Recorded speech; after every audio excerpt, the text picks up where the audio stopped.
You realize Cash App will not be giving away that $5 forever. So if you want $5 while supporting this podcast, hurry up and try Cash App. I did. I linked a debit card, sent at least $5 via Cash App. Then $5 was instantly added to my Cash App account. And I love using my Cash App Visa to save 10% at Lyft, Starbucks, and other select purchases. Hey, use my code WKXRVBX and support me and earn $5 with Cash App, available in your app store. Well, it's starting to look a lot like time to start the podcast. You're nobody till somebody loves you. Spreading the news like mayonnaise on toast. The policy of truth. Gary, I have a mission for you. Eastbound and down, loading up and truck 'em. Flux capacitor? Okay. But let me tell you about that time I drove a cab. Money, that's something. Chicks that read. I want my Mark TV. First, you're not on TV. Podcast. Now, that is some weird and wild stuff. Did you know that, Ed? Yes! Oh, please don't drop me home, because it's not my home, it's their home, and I'm welcome no more. Well, Robin attended Juilliard. I attended Hillsdale. I'm a graduate of the San Francisco Comedy College. I've traveled the Midwest quite extensively. I lived through The Big Short, and I had a pretty good time doing that. I've seen Pat Robertson jabber about 167 times, and it keeps getting funnier every single time I see it. Not to mention the fact you're talking to a subversive. So what do you think? Do you think I'm qualified? Oh, well, I think we'll need to pray about that and ask your father. Shut up, Marilyn! Just eat it. Just eat it. The Mark Roman Empire. Also, a podcast. It's showtime. You can be me. And I do photos for tips. We can be heroes just for one day. That was my Markioki of Heroes by David Bowie. Slightly rebel, and very abbreviated because, oh my God, I think I'm losing my voice, guys. Can you hear that? Or I'm going through puberty for the 27th time. I don't know. I could go either way on this one. David Bowie, whose star is a block away from Stan Lee's. Now, it, of course, is Stan's turn to have flowers, tributes, and memories. As Hollywood Cap, Stan Lee is kind of a grandpa that I never met and never really came to appreciate until this past year being Hollywood Cap. Performing as Captain America has given me new insight into what it means to be a hero to children of all ages from all over the globe. More on that and the sad but certainly not tragic passing of Stan Lee in a moment.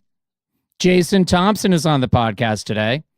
He's a fellow busker with a treasure trove of celebrity impersonation as well as original characters.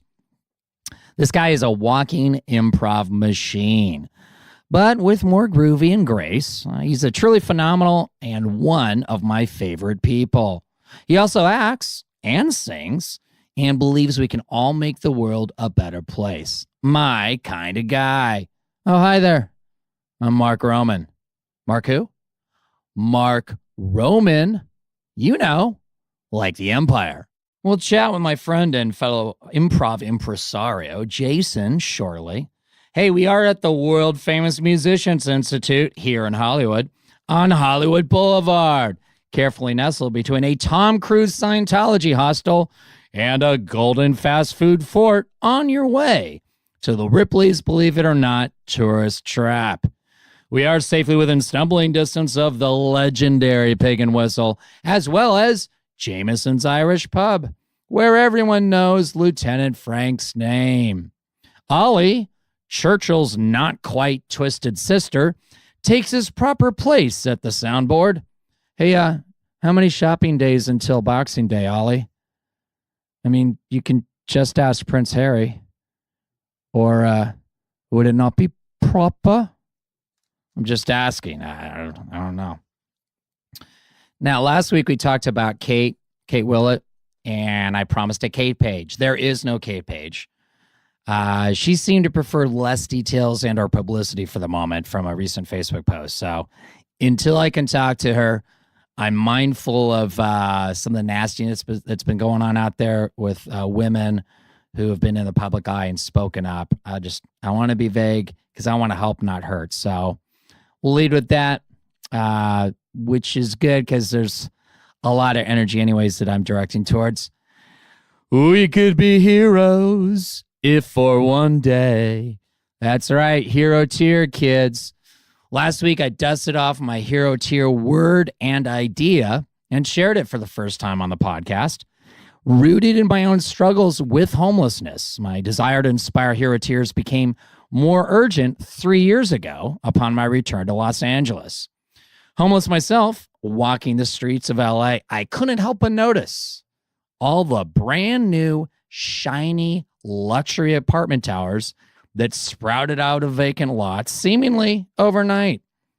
Luxury towers full of vacant units, like large dicks, impatiently awaiting servicing in the Southern California sun. They cast their shadows upon not just a handful of homeless, but over the new normal of homeless tent cities. Tent cities that grow like a Fortune 500 company's acceptable profits. I overcame my homelessness 3 years ago, thanks to the generosity of people like Randa Tyler, a real estate professional, not in California, but in Georgia, the wife and partner of a childhood classmate and fellow Eagle Scout of mine, Flint Tyler. So Flint and Randa helped me out, and it's in part due to them I'm no longer homeless. A star of the high school football games I never attended, David Elliott, with whom my Lieutenant Frank just, quote, spread the news, hashtag spread the news, at a Rams football tailgate this past weekend. Dave had the generosity and presence of mind this past weekend to hand me the donation of a nice bill, quite visibly. I waved it off and assured him, hey, friends and family, you've done enough. He whispers into my ear, it's for everyone else to see. Dave brought me into his home 3 years ago when I returned from Vegas to Hollywood homeless. Great guy. Thanks to Dave, I'm no longer homeless. My current roommate, who I found through my post seeking a room on Craigslist, I moved to where I currently live within days of staying with Dave. If it wasn't for the current living situation I found quite by chance, I can't say with certainty I'd still be around. Blame it on me. Blame it on my depression. Blame it on the multiple PTSDs I deal with. Blame it on my stubborn refusal to sell insurance in Des Moines or Ann Arbor. Just don't blame it on all the real estate professionals who spent over $100 million to defeat the rent control measure, Proposition 10. Now, I'm still digging myself out of poverty since The Big Short. I don't seek fame or fortune. I just seek to laugh and smile and survive and to help others do the same. I find the best way I can do that is through entertainment. I'm finding my own path. Some inspire me. Many people disappoint with their greed, their bad advice, their crooked intentions. Hey, I got good grades. The good degree, though, I was denied. I took free expression at an American college a little too seriously. I succumbed to the desires of greedy sales managers offering the good job. I hated myself for taking those good jobs, quote unquote. Because of that, The Big Short was liberation for me. Entertaining people is not a choice for me. It's what I do. And in Hollywood, people notice. Ollie noticed. I should have a podcast. That's what he thought. He kept bugging me about it. I also realized this podcast was the next step in my performance of my art, doing so on my terms. And also to build my empire. Yeah. Because to be an artist or a decent human being, or both, in America, you absolutely fucking must build an empire or be crushed. I've discovered this through bitter experience, not just for myself, but for others. Right now, Venka is my focus to hero tier.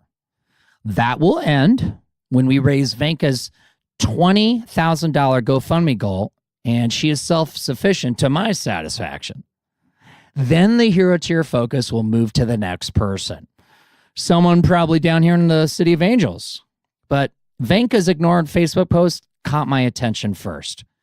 And now, as I attempt to advocate on her behalf, it's wild what I remember from when I was advocating on my own behalf when I was homeless. America is not a kind culture, but there are kind people in America. I'm looking for more of those kind people to build my empire.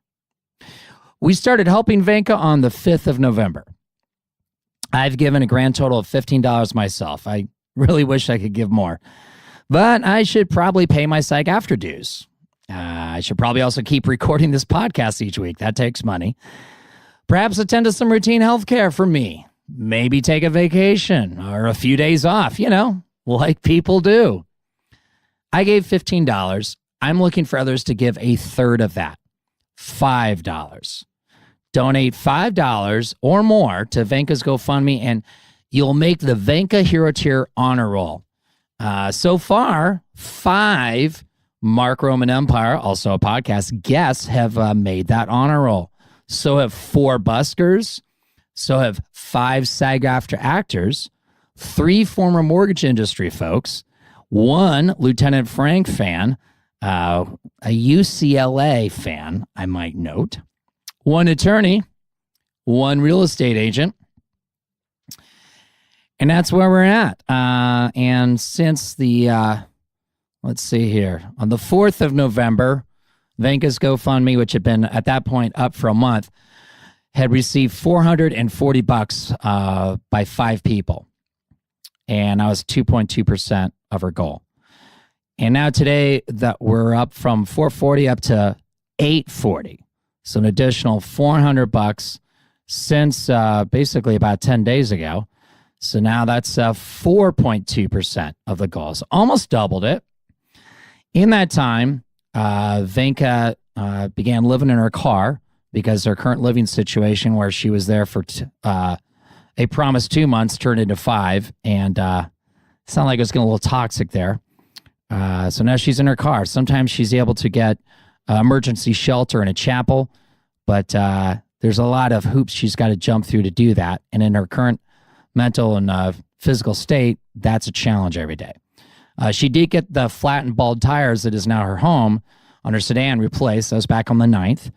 And the fundraising so far, it's really helped. And I can tell it's lifted her spirits, but a lot more is needed. And there's a lot of ways you can help. It's not just giving $5. There's phone calls you can make. There are people in her area that could probably help out, have more resources than you or I combined. So there are ways that you can reach out without spending a dime that would really help Venka. I'm also looking for people that, can do what I'm doing, reaching out to her every day and just seeing how she's doing. I'd like those to be cool people because I know what was going through my head when I was in that time. There's a lot of stuff you really should not say because it's not at all helpful. You think it's helpful? Trust me, it's not. So I'm going to carefully vet this. If you'd like to volunteer for that, talk to me first. I need to make sure that's the case because I'm protective of Venka. Nobody is. That kind of pisses me off. But some of you have come up and helped, and I really appreciate that. We're looking for more. We got to take care of Venka. Why? She's a human being. Okay? I know that your church has a preacher whose kid desperately wants to go to the next Hanson concert. I get that. I know that's a really urgent, flaming priority. But can we throw $5 to Venka?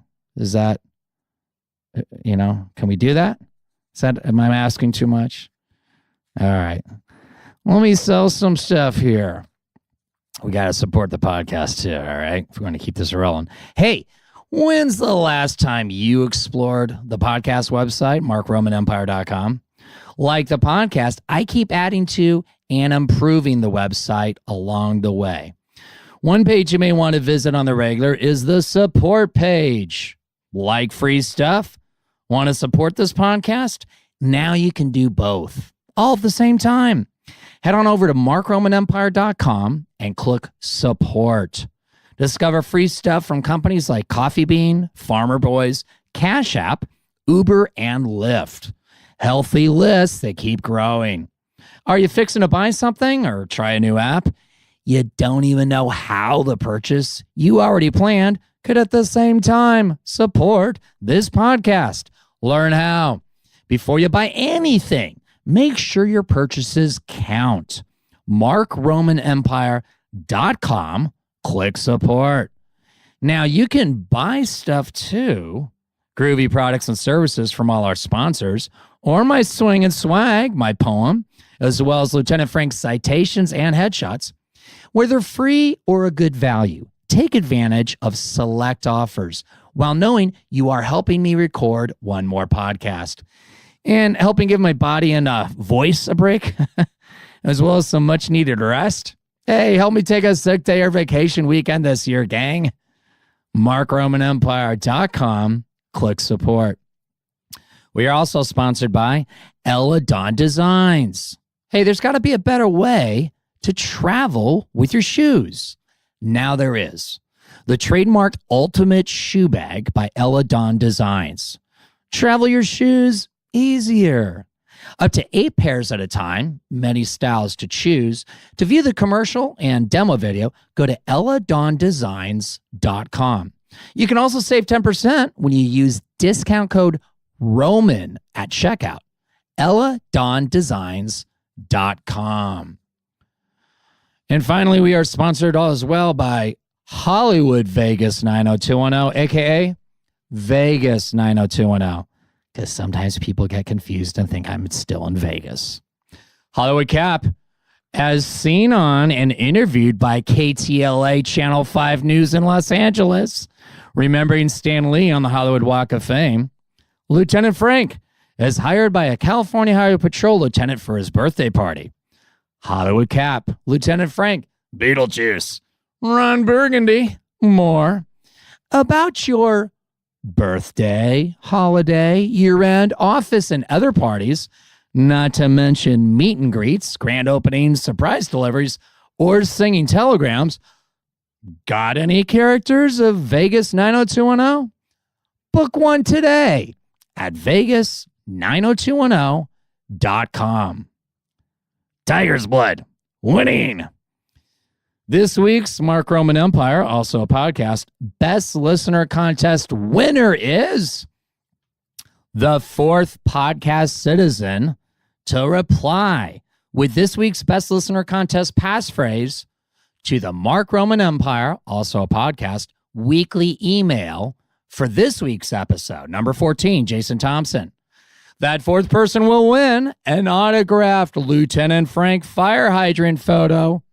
To receive your prize, reply to the Mark Roman Empire, also a podcast, weekly email with this week's Best Listener Contest passphrase and your shipping address within the continental United States. Otherwise, you pay shipping. Must reply by December 18, 2018, and must be the 4th one to reply. Not yet a podcast citizen? Well, get on it. Join the census at markromanempire.com. Click census. Every week a winner. Who will be next week's? What prize? How to win? To ensure you don't miss out on any of the possibilities, go to markromanempire.com and click support. This week's Best Listener Contest passphrase is: Jason Thompson is a character, but which one? And because I didn't mention earlier, guys, if you want to help Venka, MarkRomanEmpire.com, click Venka. That's where you got all the updates. It's got a link to her GoFundMe on the top and the bottom. In the middle, bunch of great information, the how, the why. There's also a link to her Cash App. I got her set up on Cash App now. She's got that set up with her bank account, so she'll get that Cash App money like instantly.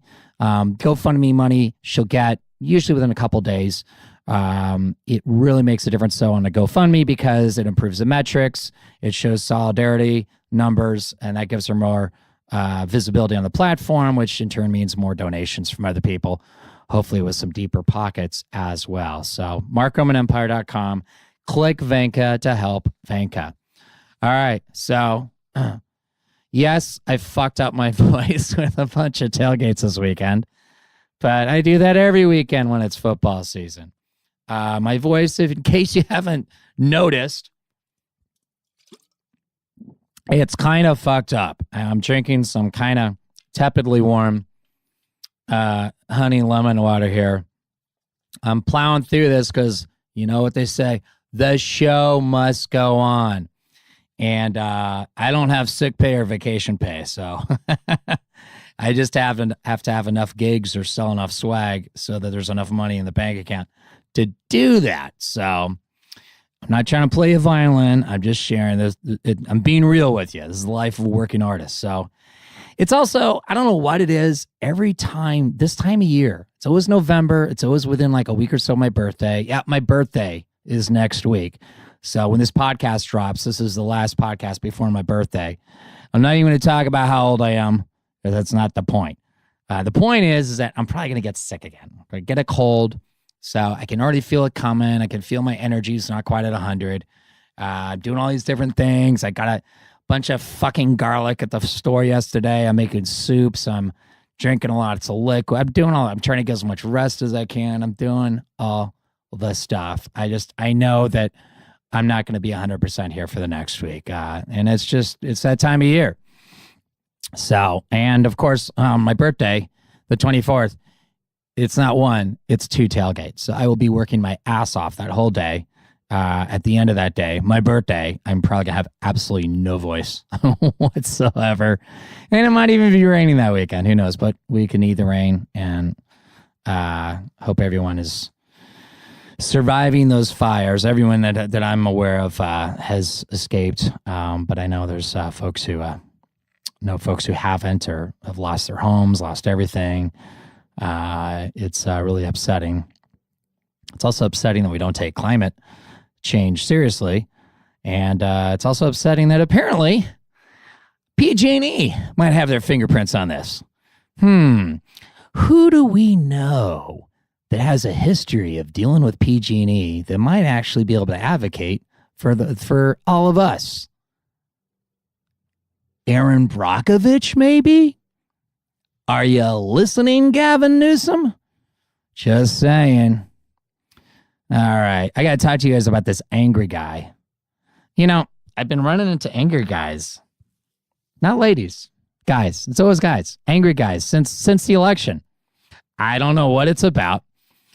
I'm doing a Captain America with my buddy Ross Michael Johnson from episode 3, Hollywood Wolverine. We're busking in front of the Dolby Theater, which happens to be in the vicinity of Whoopi Goldberg's star.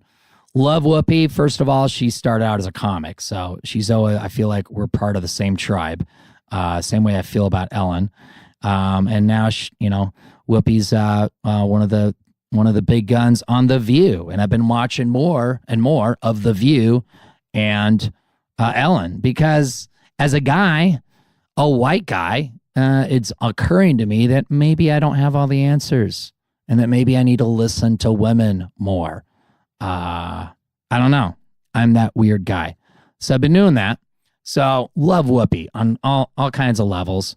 What she's done as a comic, what she's done as an actor, what she did for charitable causes. She was with Robin and what's his name? The City Slickers guy. They did comic relief together, which is fantastic. And now Whoopi is, I don't know, I feel like she's doing some really awesome heavy lifting on The View. So I really appreciate that. So that's to give you some context. Wolverine and I are doing our things. You know, we're looking for new Avengers to get awesome photos for tips on the boulevard as working actors SAG after buskers. And this dude strolls up with a hat, the cargo shorts, the shower slippers, the attitude. You got a sense of his demographic. You kind of have a sense of who he might have voted for, too. I don't know why. And then he looks down at Whoopi Goldberg's star, which is literally like right in front of me. And he goes, and this dude's like seething. He looks like he's about to start a bar fight. You can just feel the tension rolling off this dude. He's like fucking angry. And it's like he's almost vibrating. He goes, I fucking wish someone takes a sledgehammer to Whoopi Goldberg's star. And then he like looks over at me and Wolverine, like expecting to get validation. And because we've dealt with Hollywood Boulevard forever and how LAPD in the city has effectively abandoned it because they're butthurt that when they sued buskers for exercising their First Amendment rights, the buskers turned around, sued them, and won a hefty settlement. So yeah, ever since that a few years ago, the city's pretty much abandoned their policing duties on the boulevard. And they're grateful that every time there's a red carpet, it looks like there's a police presence when in fact, all those LAPD in uniforms are simply hired guns. They're hired security guards effectively for whatever production is doing the red carpet. This week, it's the AFI, which is a wonderful organization. And I would love to be going to all those screenings. My roommate he's a director. He's like all he's been doing lately. I'm a working actor busker, so I'm like making this podcast and making people laugh and making little kids' faces light up because they got their photo with Captain America.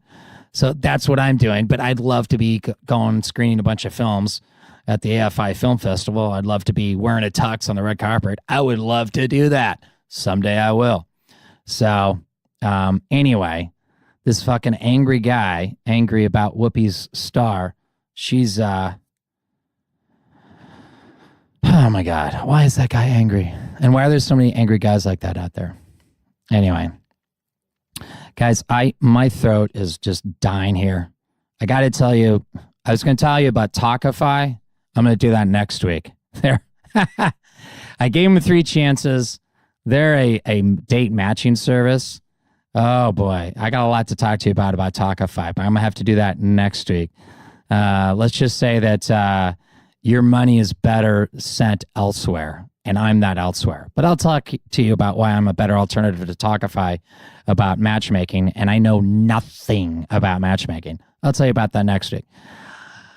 I was on KTLA Channel 5. KTLA is like, I think, the oldest local news station in Los Angeles. Anyway,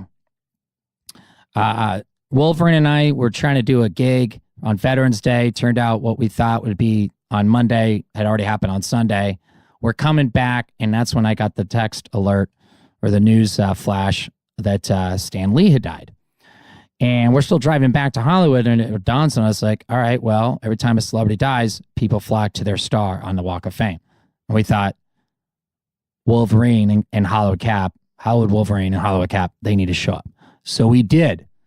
And because the other characters that were there were more interested in stealing money from people and practicing aggressive solicitation and demanding specific amounts, large amounts from people, instead of like giving wonderful experiences, letting families tip whatever they want and feeling safe in Hollywood, we were the only 2 people at the Star because it's kind of off the main drag. It's just past Buffalo Wild Wings. And KTLA 5 was there, a couple other news stations there, and they interviewed us. So I'll have a link in the show notes. Really happy with what KTLA included. I got a lot of coverage there. There's some stuff I said that they didn't include, but that's okay. And I kind of knew that. But what they did include, I thought was awesome. Check it out. A lot of people are liking that. And hey, that's great. Also, I think my IMDb just shot up a million points. I don't know why. The star meter. I don't think there's any connection because I think that happens every Sunday, maybe early Monday morning. And the KTLA thing, that didn't even air until later in the day on Monday. But I don't know. Apparently, Mark Roman actor is on a lot of people's minds. We'll see what happens with that.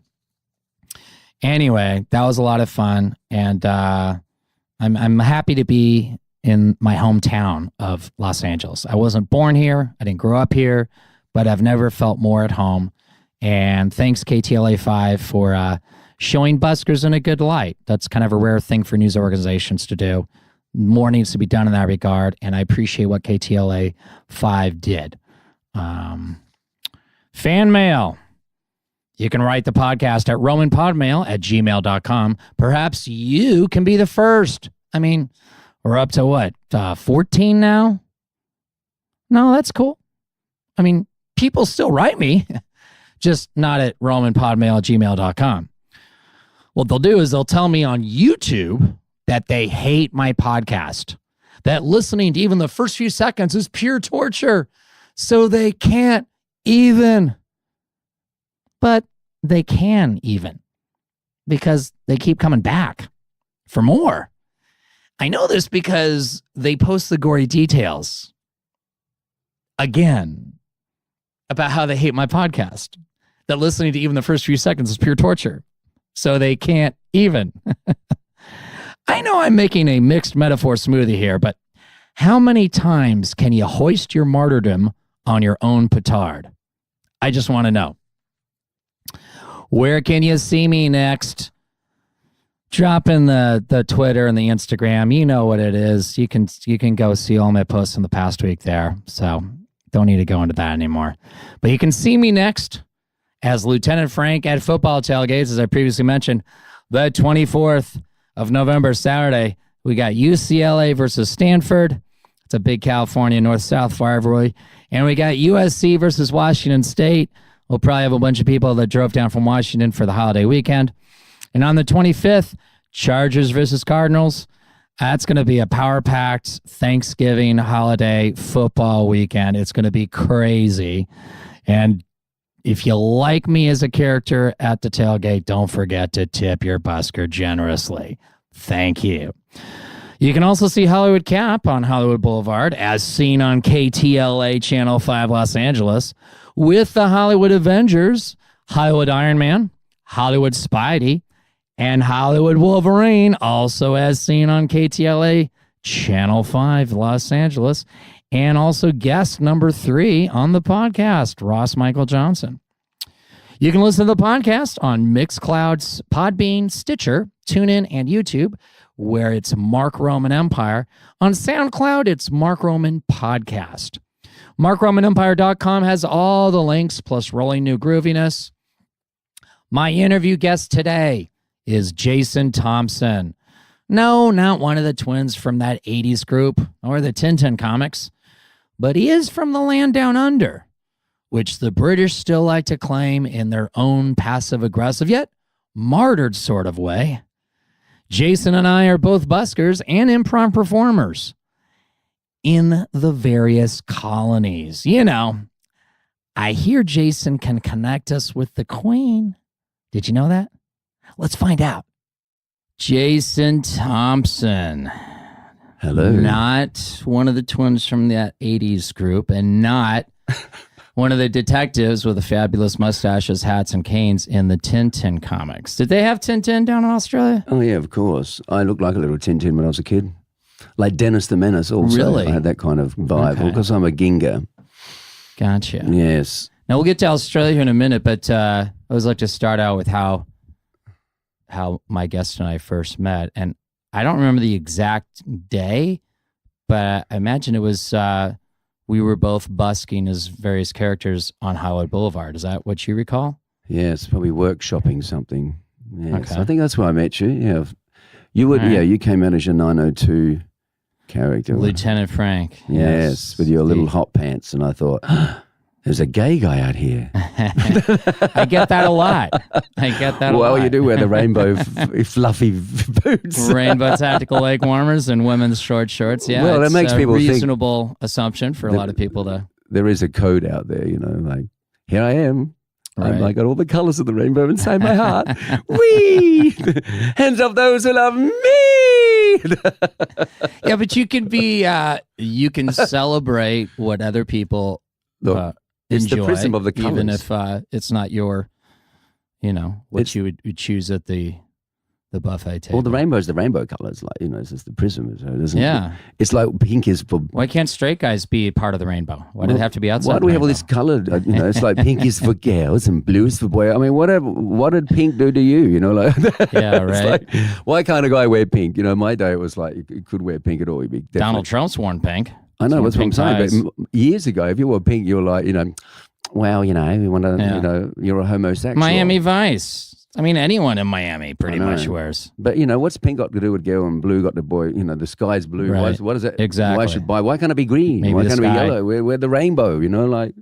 Right. See how tied that Yeah, in? What's the sexual orientation of the sky? That's a fascinating question. Well, that's right. In a flower. Spend hours or days. But why did we all say we just put boys into blue? Like, look, it's all these labels like black and white even. When I first came here, I think, what do I call the African American people, which is what I prefer. But yeah, a lot of them are not like that now because there's been lots of blends. But the origin is from there. But I didn't like the idea when it was called. People here call people black and white. Because again, you're putting two people. I'm not white actually. If you put me next to a white piece of paper, I'm like oatmeal or something. You know what I mean?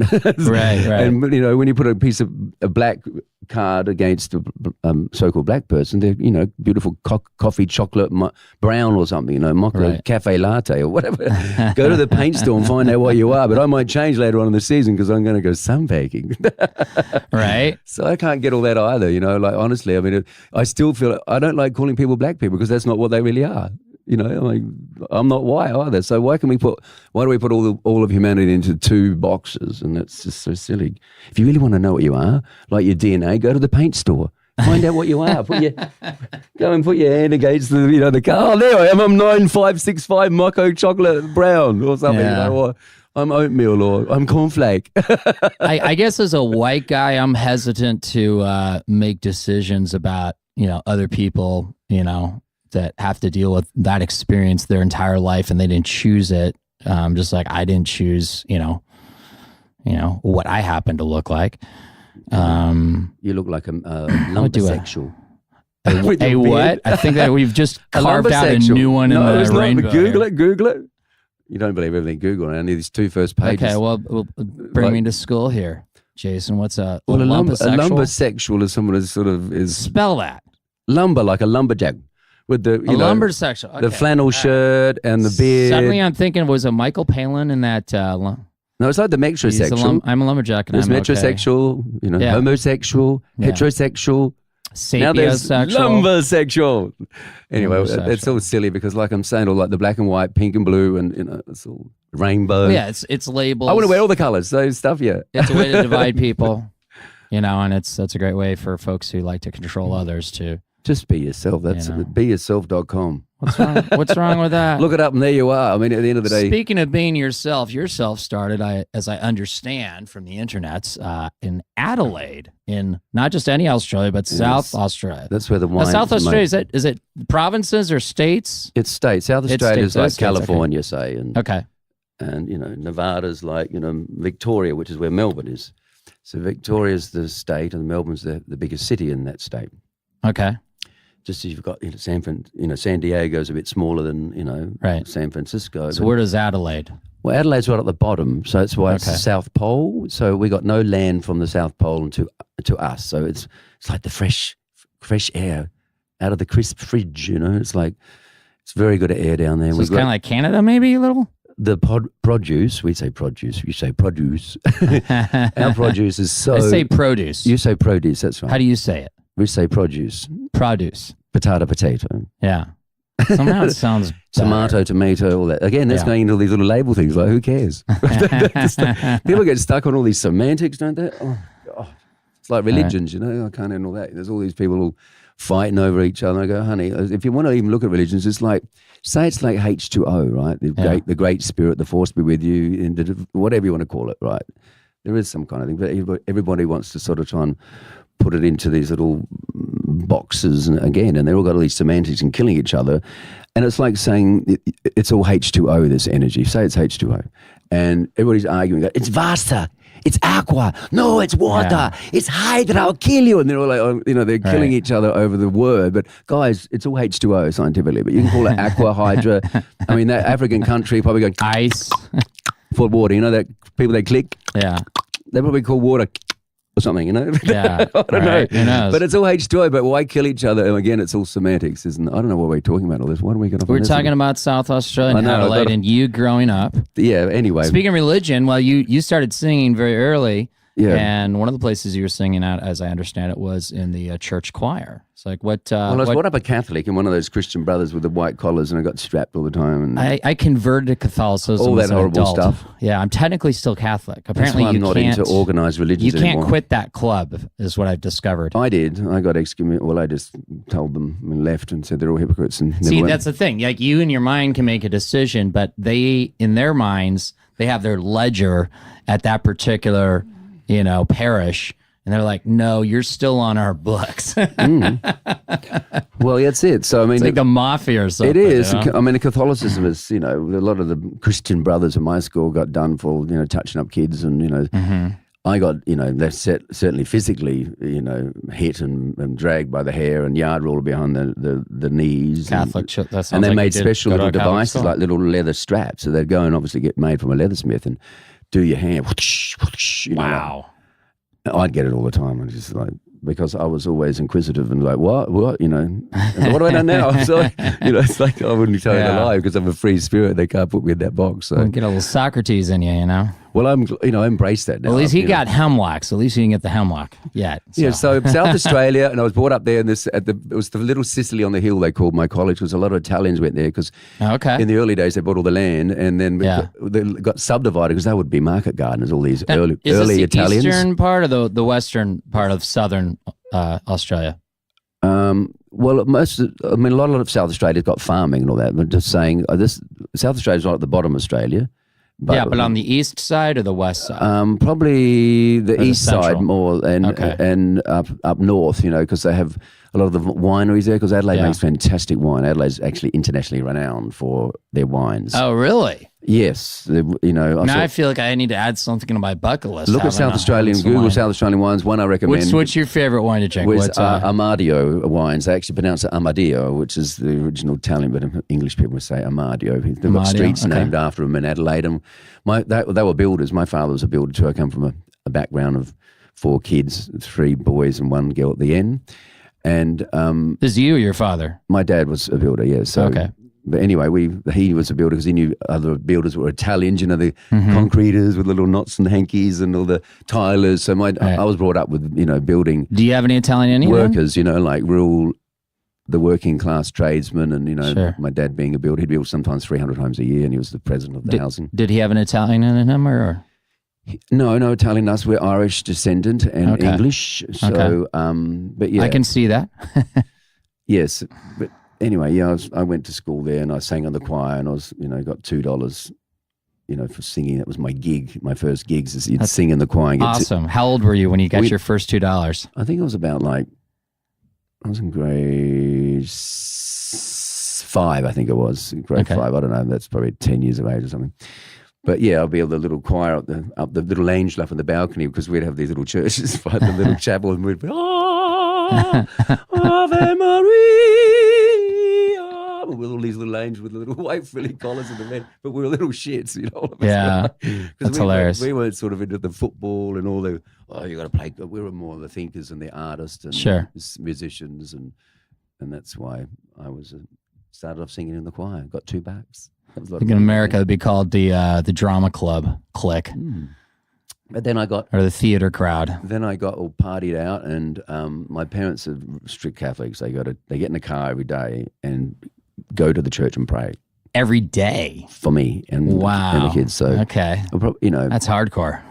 I know, but I'm not into organised religions, though. I believe in a divine force, and the force. I come from Australia, as you know, and we have black Aboriginals, and they call it the Great Spirit, and they're the oldest people on the planet, apparently. And the Native Americans here in your country, they call it the Great Spirit. So I believe in the force be with you. I believe in the whole omnipresent, omniscient, and omnipotent of the universe. Right. But to have one dude at the top of the thing saying, "Hi, I'm the Bill Gates of the universe," and right, exactly. It's just a guy. I'm the Donald saying Trump of the universe. Yeah, right. Pretty much. Pretty much. Anyway, but no, I believe that I believe in Jesus exists, and I believe all these messages have come like. Jesus, like John Lennon, saying all you need is love, and give peace a chance, and Martin Luther King, and You ever see the film Life of Brian, Monty Python? I love it. Yeah. Yeah. See, I kind of feel like that's the. Well, I feel like Jesus may have been more Brian, even though in the movie you have Brian and Jesus. Well, he was cool. I mean, he didn't go into these big buildings and they spent all this money, little hypocrites. He'd be in the park. He'd be like Anthony Robbins or something. You're giving people self-empowerment, like the Wizard of Oz story. At the end they realize, I already had the courage, already had the brain. It was within, but they go, we'll go to the wizard. He'll give it to us. Yeah. But it's like, speak, and it's all, it was all scared out with the fear.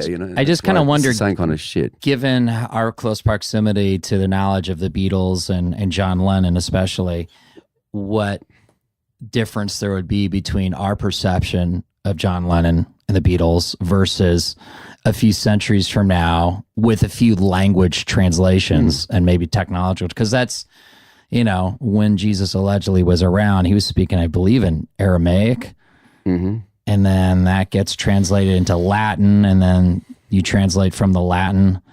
Maybe you're lucky if you get translations from the Aramaic, but it's like, what gets lost in that? A. B, it's not the guy himself, it's all these other people with their ideas of what they heard from someone that passed it down oral. Well, it's the as a stories. translation. They only found the Dead Sea Scrolls recently, and it was like... what else are they going to find? You know what I mean? Some of them were sold off and they're missing, and apparently there's other books and stuff like that. Yeah, but it's never the book of Jesus. It's all this. It's all these journalists that was saying Matthew, Mark, Luke, and John. They're journalists, saying. It's a good way to put it. They're saying like different magazines. Say you're writing for four different newspapers. And you're writing about the World Trade Center or something, but they were doing the same thing, same story. I believe it existed. I believe it was also some kind of extraterrestrial. We've all been DNA upgrade because there was some kind of virgin birth, So But I think there was other extra ancient aliens that have come past and have got the same consciousnesses, this kind of frequency. But all the organized religion is not. The reason I left these because I was a gospel singer. I'd sing in front of thousands of people. I'd made 2 albums, and I'd be fully right into it. It's a great way to start as a singer. I mean, a lot of phenomenal singers. Well, I got a lot of my fears because being an entertainer, everybody has fears. Oh my God, if I'm going to make a mistake, they're going to laugh at me and all that. But you'd have to work on it. I mean, I'd be watching myself, but it was a great example every day, every Sunday. Sometimes I'd be this worship leader and get everybody all singing all together in the symphony, oh, we love you, God, we love you, God. But I left all that, and now I'm dressed up in drag, and now I dress up in crazy characters like, I do Austin Powers, the Queen of England, Dame Edna. I do an Indian character, Mr. Vindaloo, but he's my original character, and another original character is Shirley Shagwell. But this is probably going so fast for these people listening at home and going, who the hell is this guy? Well, the wonderful thing about the podcast, as opposed to like radio, and I know this might upset Harry Shearer, but with love and respect, Harry, you can edit it. You can press pause, and then you can go back and you can re-listen. You can do that more than once. I know. Well, you can get a good story. When you got a live broadcast, you can't do that. But with a podcast, you can go, oh, I got to go do this now, and then you pick a right.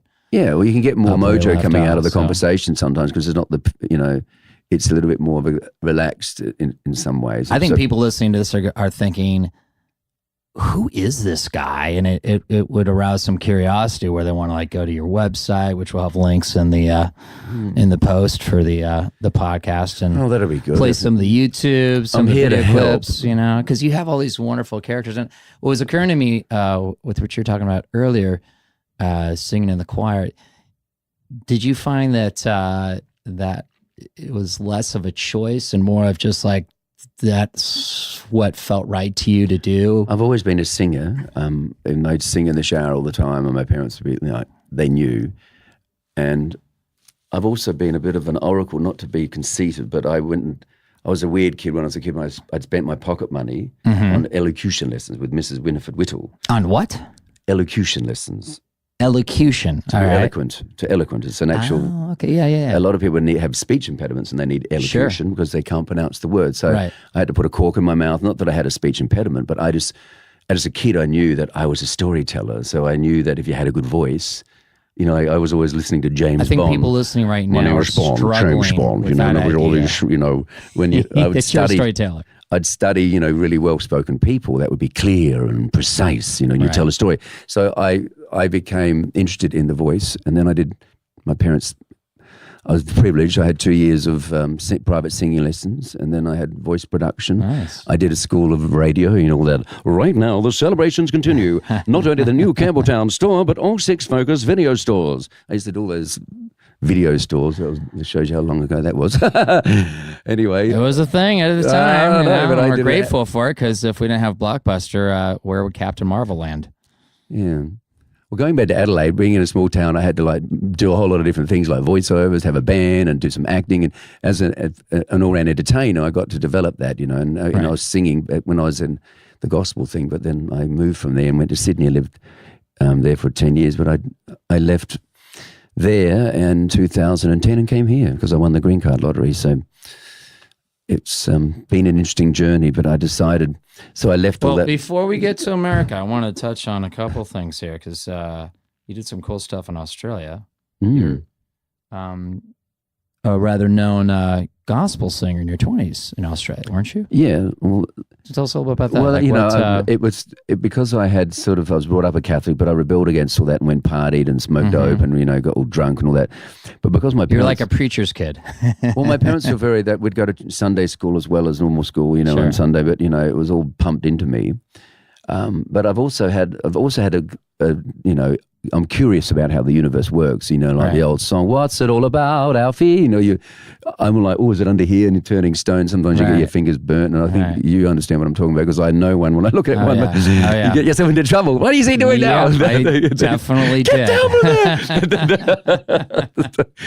But anyway, it's sort of, I just got into gospel singing because I was in the church, and then because I was always singing in the shower and singing, I became, sure. And then I did 2 albums. One was, I had the backing of London Philharmonical Orchestra, and nice. It was just, I don't talk about that much though these days, because it's sort of, why?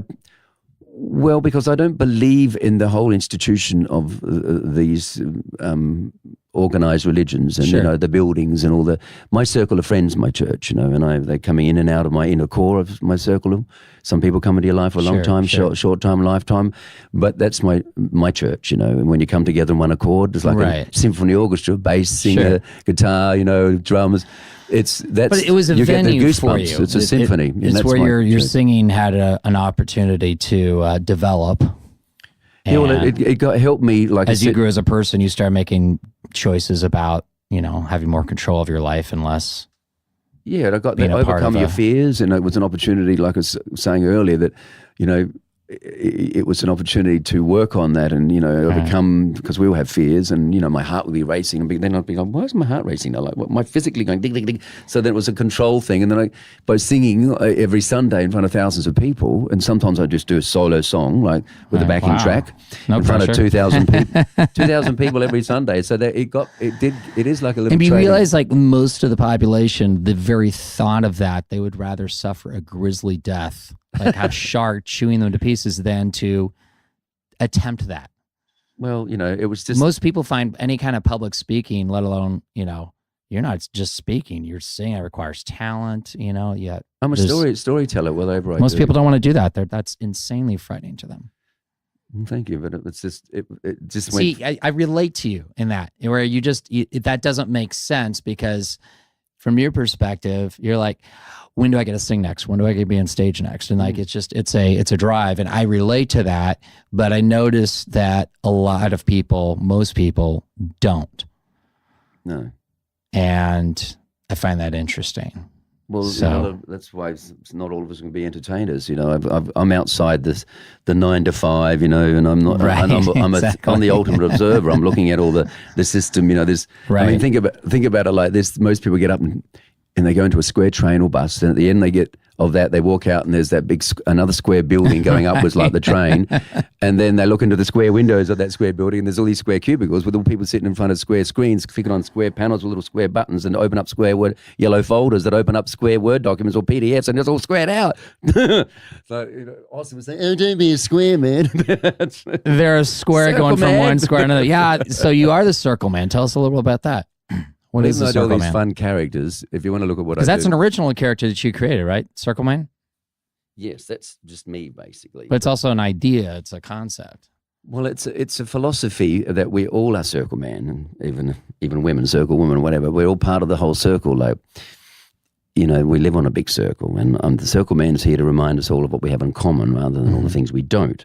And that's why I was going back to the semantics. It's also no sharp edges, I noticed. We're all just, look, we got something in common. It's all H2O, okay? Can we agree on that? It's like, Right. So I'm a unifier, and I like to make people through whatever I do, whether I'm singing a story or, creating a story with a character, I like to make people go away and think, I never thought about it like that before. So that's one of my brands. I like to awaken people and get them out of their comfort zone or make them think, wow, or, oh shit, maybe I could, be that way or consider it that way and become more tolerable. And Did you just say shit? Shit, yes. That's totally okay.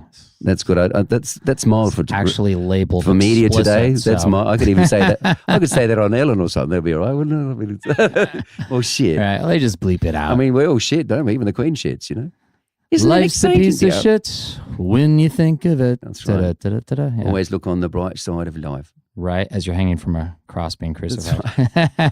I can't get that too with the with the Christians when they wear the cross. They wear. I think that's like the electric chair of that day. Like, that's pretty morbid. You're hanging that around your neck. I think that was the capital punishment that day was crucifixion. Right. Like, it's like walking around with an electric chair. Look. exactly. I think Robin Williams had a great joke about that, or was it maybe George Carlin? I think it was Carlin. Where it's like, all right, imagine being Jesus and he comes back and he's looking around and everyone's wearing something that reminds him of how he died a gruesomely torturous death. It's like, and then what would Jesus do then, right? I mean, I think Jesus, I've never met him, but but I think he would be way cool, but he wouldn't be organized religions and, like you said. I think he's been used by a lot of different people for their own purposes that have. That's another whole subject. That'll be another radio program. Well, let's get back because we're still in Australia for a sec here. Okay.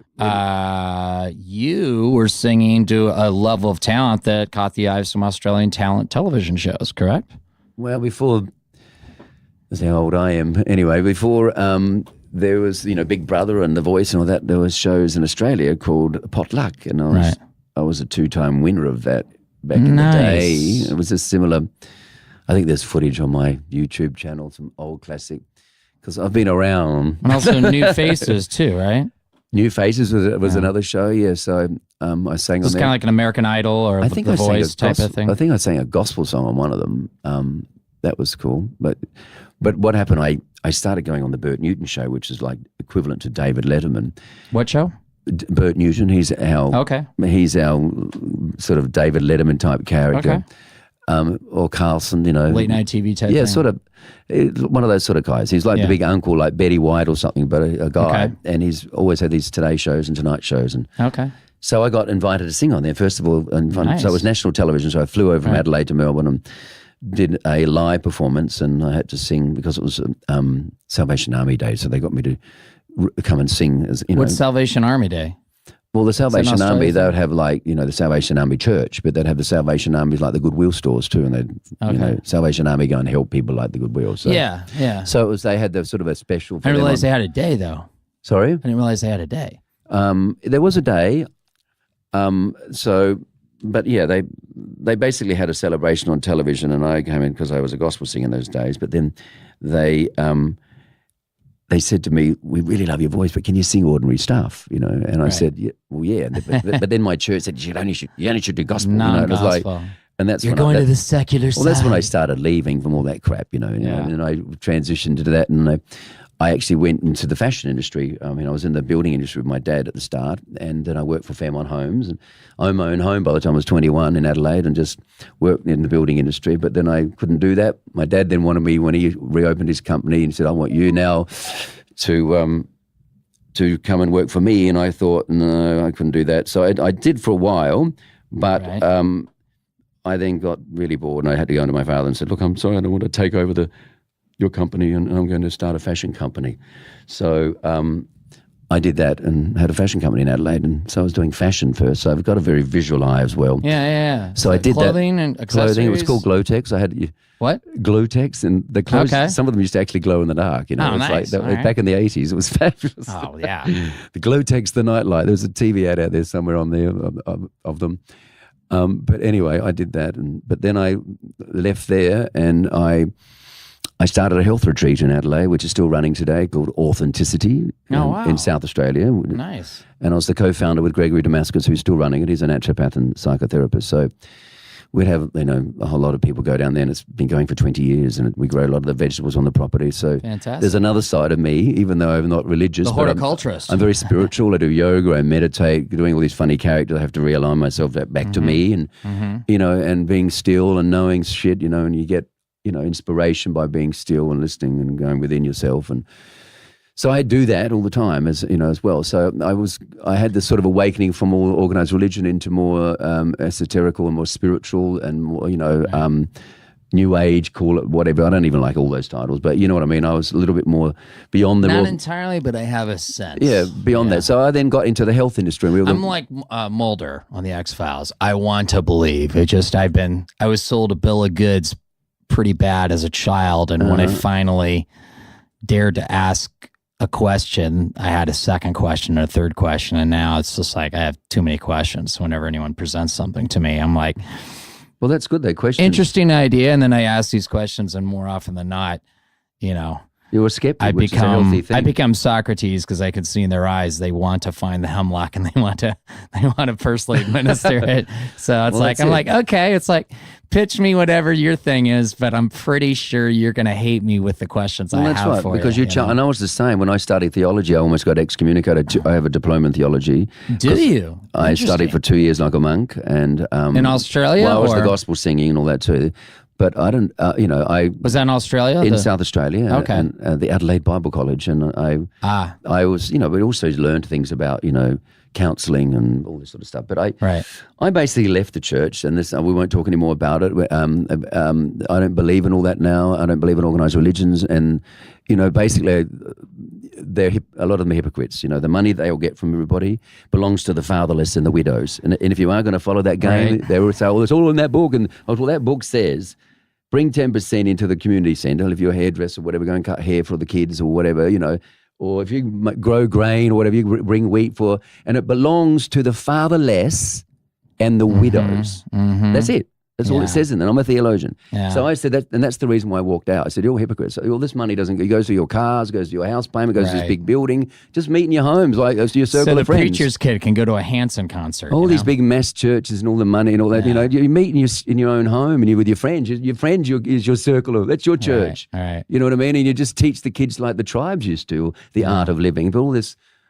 crap stuff and, getting all the money. And it doesn't even, and there's lots of fatherless and widows out there. And there's a reason why. That's why there's all this crazy shit out there, because there's fatherless and widows. I coined the word hero tier a few years ago, and it came out of my own struggles with homelessness. And then when I came back here 3 years ago from Vegas to Hollywood, and I noticed the huge discrepancy between these brand new, shiny, monstrous luxury apartment towers that apparently have a lot of vacancies to this day.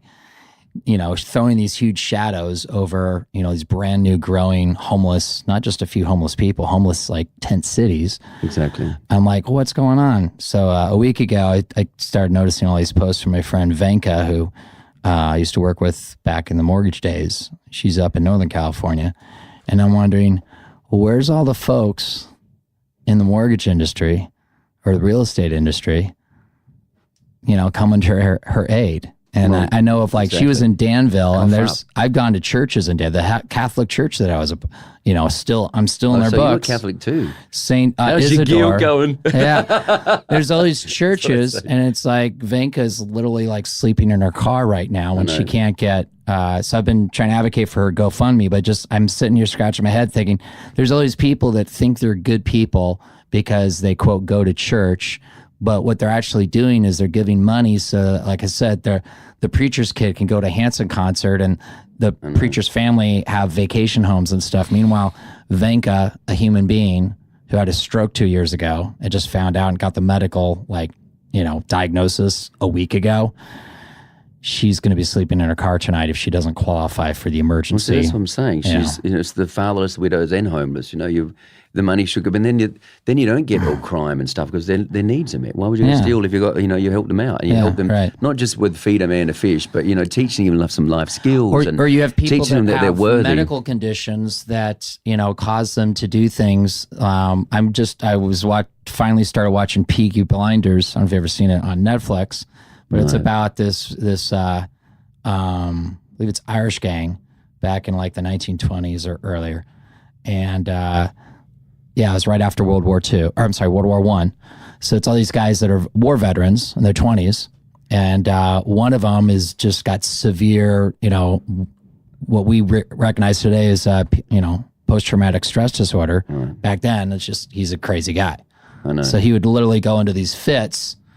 So he goes in one of these fits, accidentally kills some Italian shopkeeper. So it becomes this Irish gang versus Italian gang thing. And that's basically how they get him into, he becomes a made guy that's owned by Peaky Blinders because they work something out. Mm-hmm. But it's, that's the kind of thing, or if religious organizations were actually true to the words they claim, you'd be helping these people instead of forget all these big buildings. Instead of they're made vulnerable, and it's like, whoever can prey on them and then use them for their own purposes because of their weaknesses. They get the tax-free money. That's another thing. Yeah, and nobody looks at it and says, hey, you know what? As a taxpayer, this institution is getting all these benefits. How do I hold them to account? No one even thinks of that. And don't you also get like... It's like you hold your legislators to account, you hold your president to account, you hold your Supreme Court to account, but you don't hold these churches that have these tax breaks to account. I'm not saying all these organizations some of them have good intentions. I mean, charities, the same thing. You have to see charities where people have like 6-figure incomes and they got vacation homes and stuff. Like, how are they helping? Well, at the end of the day, there's 25,000 people downtown in LA, right? And that breaks my heart. I saw that for the first time. I've been here for 8 years, but I've never actually driven. And my Lyft guy, Lyft or Uber it was, I had to go around a certain other. Oh my God, is this it? I've never really seen it. I didn't even know where it really was.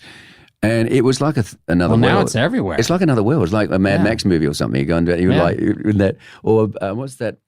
New Jack City or that other movie, Escape from New York, and they're all right, and all the crazies in the center there, all the people that were the misfits. With all these fires of climate change. I'm not saying they're all crazy people. What I'm trying to say is getting closer to that. They're the misfit people, and they don't fit into the system. And unfortunately, the education system, the one size fits all cookie cutter, implies that you're not acceptable, you're not lovable, you're not valuable, you're not worthy. This creates a belief system like your settings in your phone, in your default settings. And it's archived in our subconscious. So through the law of attraction, they go around, unfortunately, and attract things that are in alignment with that belief system. So that's why we have to change these underlining. It's all about education. It's all about teaching kids self-actualization and teaching them to love themselves and value themselves and that they're worthy. And then the universe will respond to that. But if you don't think that, you're just attracting all this negative crap. You've clearly thought that because you've created some wonderful characters. You've got celebrity characters that you do, but you also have original characters. So tell us a little bit about your celebrity characters. Well, I'm a puppet basically with these Austin characters. Flowers, what's his deal? Well, Austin's like, baby, hey, baby, oh, do I make you horny, baby? Right. So I become Austin like a big kid, and I might be Dame Edna, which is, hello, possums. Oh, isn't it spooky, dear? Dame Edna Average. It's average because the real one's Dame Edna Average, and I'm Dame Edna Average. But the real one used to be 150 grand to do what I do. But right. I'm a lot. That's why I'm average. My price is cheaper. But I do the Queen of England, and I do Mr. Vindaloo, and I do all these characters. But Mark, they're like a puppet. What about the Queen? Because Ollie was asking me. Well, the Queen. Well, it's fun doing her because she's like. Because I do have all this sort of... you didn't actually bring a tiara, did you? No, I did not a tiara. I was actually looking for my water. Do you even need there's my water because the tiara? Well, I got to wet my whistle, as they say, if I'm going to do certain characters sometimes. But, I've been talking a lot. So I've been talking like a two-bob watch, we'd say in Australia. A two-bob is like... It is a podcast. If we just sat here silently, people would, they'd be like... What's going on? Is there some sort of Andy Kaufman type of... Well, getting back to Dame Edna, she's like a Mrs. Doubtfire, for those who don't know. You can Google Dame Edna. She's, let's hear she's a quite little famous. more about Dame Edna. Well, Dame's got the purple hair and the glasses, and she's a bit like your Mrs. Doubtfire, oh, he's not here to tape, dear. You know, that kind of thing. But Right. Dame Edna's more, hello, possums. Isn't it spooky being here? And she's like Austin too. She's a big kid and cheeky and states the obvious in the room. And that's what we do as comedians. And the Queen's the same. Can I talk to some of your characters here for a minute here so we can kind of get a little... Well, yeah, it's basically me, but I'm using the character that people are familiar with. Like, they go, oh my God, there's Austin, or there's the Queen, Right. and it's like a puppet. I can blame it all on the puppet. You know, you can't say that. Oh, boy, what did I say? You know, like, well, the people, you know, you can, but it's really your hand. What would you like to say, Dame Edna? Oh well, you know, It's very spooky being here in Los Angeles, you know. Keep calm and carry on, possums. Isn't it spooky being in here with you, Mark? It's very titillating in here. so she's a character, but. You know, all my characters when I do these corporate gigs, because I do a lot of corporate entertainment and high-end private parties. I don't do pubs and clubs, and so I get where the money is really too, is with the high-end people. So you know, I'll host an event, but they're like the court jester. They're in the game. They're in the pack, but not on the game. You know what I mean? So the Joker doesn't play in the game, does he? He's just in the pack. Right. So I'm the one who can state the obvious, and I can make fun of the king without getting my head chopped off. Type thing. So the new kings are these CEOs, and they want to have a roast and all that. So I go and host an event. You do play a queen, though. Can we hear a little something from Queen Elizabeth? How does Queen Elizabeth feel about being here in the colonies? Good evening, ladies and gentlemen. It is I, Queen Elizabeth, the original Queen Bee. In these trying times, one needs to be more patient and kind. So, you know, I can even use the I character. could take that advice from a royal even. Well, you know, fair, she does that Christmas message everywhere and every year. Right. That's right. And, you know, you listen to her wise words. So, do they have Boxing Day in Australia? yeah. I'm asking for Ollie.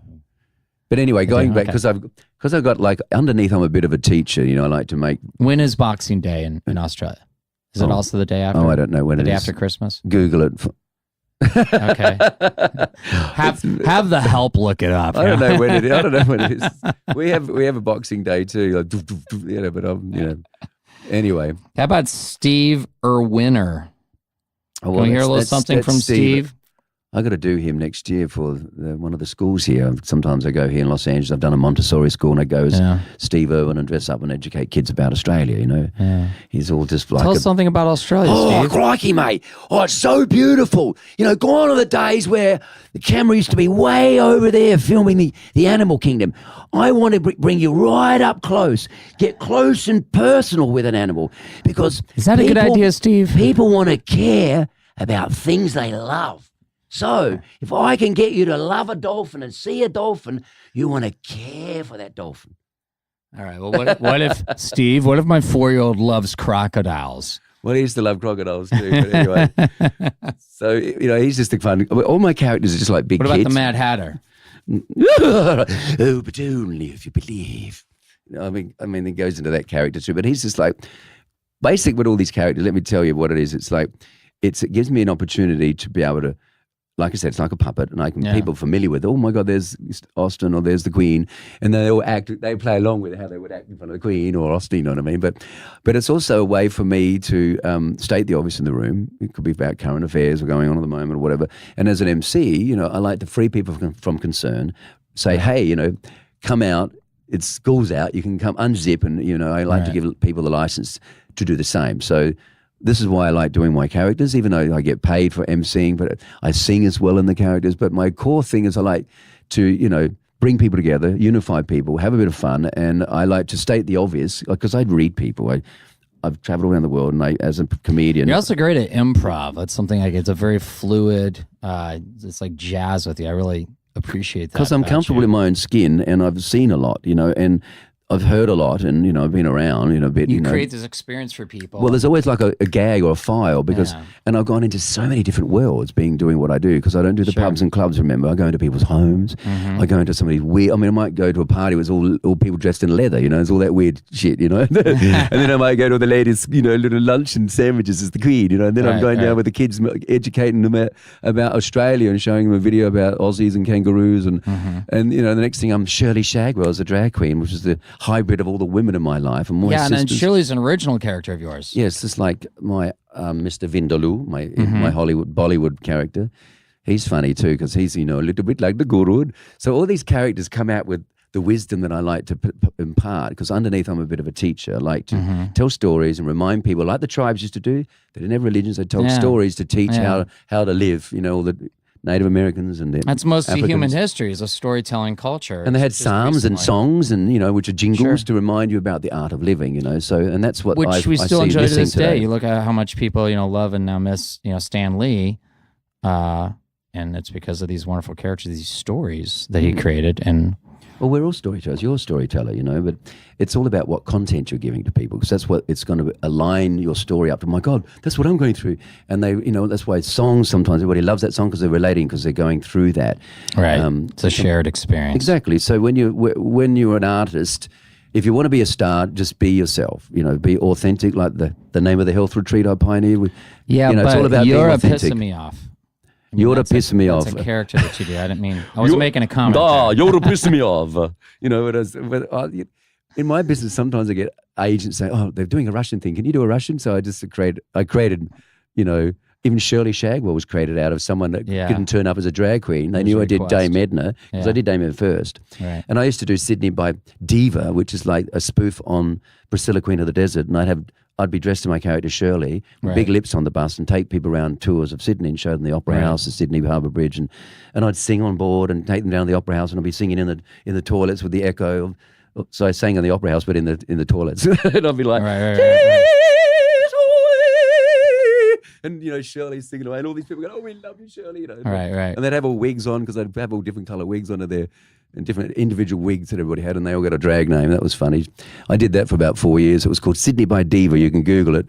And it was Sydney by Diva. It was like a diva queen giving people a tour of Sydney. I had a lot of Americans come over for gay pride and stuff. That was funny. But now, it is not too personal a question, because this is something that I kind of relate to with my Lieutenant Frank character. And I think I might know what the answer is. Well, let's find out. You dress and drag for these characters.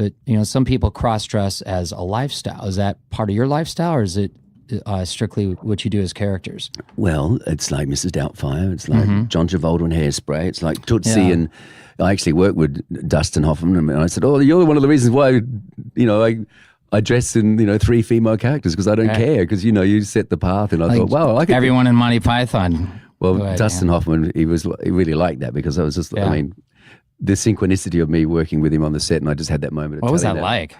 It was good, but he really loved Luck? it. Was that?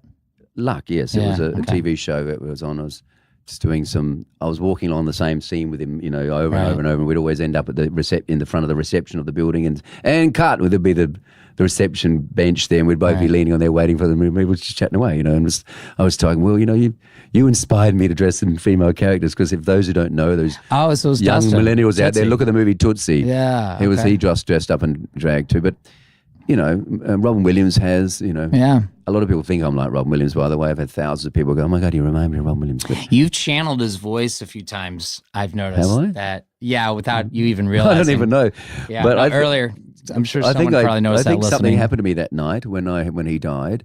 I remember you do have a little bit of his manic energy, I gotta say. Well, he was my favorite person in the whole wide world, and I was in alignment with him as well, in the same kind of vibe, frequency type thing, and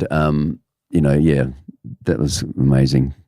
But anyway, there's so many stories, man. I'm like, I could go on for hours. It's like the viewers at home are going, well, I think I've lost track somewhere along the way. That's why you can always pause the podcast, and then you can go back to the beginning and see if there's anything. Well, you can mix it all up that you miss. Now, I'd be remiss, because you're on a podcast, but there's other podcasts you've been on. Jimmy Kimmel has a podcast. With Jimmy Kimmel Live. Yeah, well, he didn't have a podcast. I was actually on his show. My Lieutenant Frank likes to refer to his production as a podcast. So I see it now again. I thought you were saying on top of his show he had a podcast, but I thought, well, why would he need a podcast for? Like, I think it's Lieutenant Frank's way of kind of. You just think he's a bit crappy, throwing some heavy shade on Jimmy Kimmel. Well, you either like him or you don't. But you were Queen Elizabeth. Yeah, I came out and I got a huge laugh, on Jimmy Kimmel Live. Yes. Yeah. No, it's the Queen. And he had, what was the guy with the hair? The King, Don King.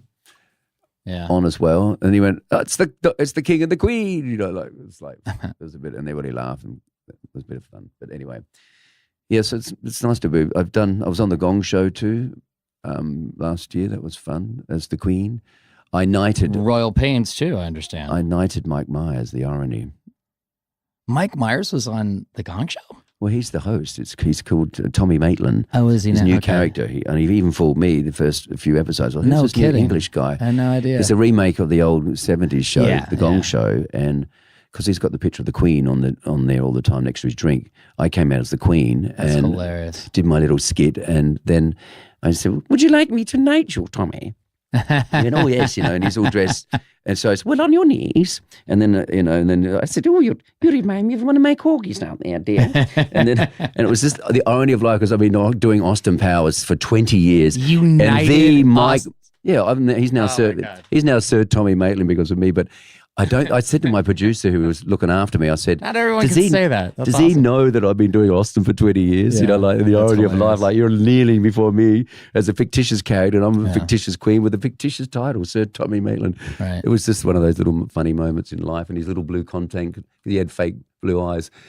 Mike Myers was kneeling down looking at me as the Queen. It was just like, oh, if you only knew, I made lots Right. of money out of your character. Who's the Queen? Do you find doing all these different characters that at a certain point it kind of it's less about the character that you're doing and it's more about your audience and whatever character you might be performing or whatever as you're emceeing, however you're interacting with them. It's more about what you're drawing out of them, Yeah, I like which to kind of unzip people. reveals who they are. I like to unzip people, Right. especially Australians. A lot of you Americans have said to me, "Oh, you Aussies, you don't have any filters." And I go, "Why? Are we dirty water? Do we need a filter?" And they go, but we just say that we're like big kids, Yeah, and yeah. all these characters that I choose, I'm still looking at you as Mm-hmm. me, even though I'm Dame Edna, because these characters, there's a little bit of Dame in me, there's a little bit Mm-hmm. of Austin, there's a little bit of Queen, So I basically, I align myself, but I use it again like the puppet to create people and to help Right.